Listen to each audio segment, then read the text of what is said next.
इस्लामाबाद रावलपिंडी में बारिश का सिलसिला वक्फे वक्फे से जारी है। मूसलाधार बारिश के बाद सर्दी भी बढ़ गई।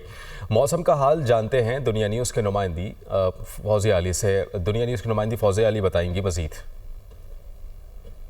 जो बिल्कुल जुड़वा शहरों में इस वक्त मतला अबर आलूद है, काली घटाएं छाई हुई हैं। गुज़श्ता शाम से बारिश बरसने का सिलसिला शुरू हुआ। शाम के औकात में वक्फे वक्फे से बारिश हुई, हल्की बारिश हुई, लेकिन रात के औकात में मूसलाधार बारिश हुई। हर सू जल थल एक हो गया। सड़कों पर जो ट्रैफिक की रवानी है वो भी मुतासिर हुई। और इस्लामाबाद में महकमा मौसमियात के मुताबिक अब तक जो है 42 मिलीमीटर बारिश रिकॉर्ड की जा चुकी है, जबकि रावलपिंडी में शमसाबाद के मकाम पर 38 मिलीमीटर बारिश वो रिकॉर्ड की गई है।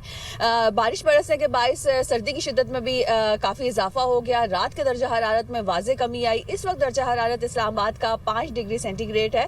इस्लामाबाद के गिरदो नवाह में भी हम देखें तो बारिश बरसने का सिलसिला जो है वो जारी रहा है। खासतौर पर मरी गलियात की अगर बात करें तो शदीद बर्फबारी वहाँ पर हुई है। महकमा मौसमियात यही कह रहे हैं कि 1 से 1.5 फुट के दरमियान जो है वो मरी में बर्फ पड़ी है और आज शाम के औकात तक बर्फ पड़ने का सिलसिला जो है वो वक्फे वक्फे से जारी रहेगा। इस्लामाबाद में भी इसी तरह बारिश बरसने का सिलसिला जो है वो जारी रहेगा वक्फे वक्फे से। और यही बताया जा रहा है कि आज शाम रात तक ही ये सिस्टम इस्लामाबाद में रहने वाला है। आइंदा 2 से 3 रोज़ के दौरान मौसम खुश्क रहेगा। जी।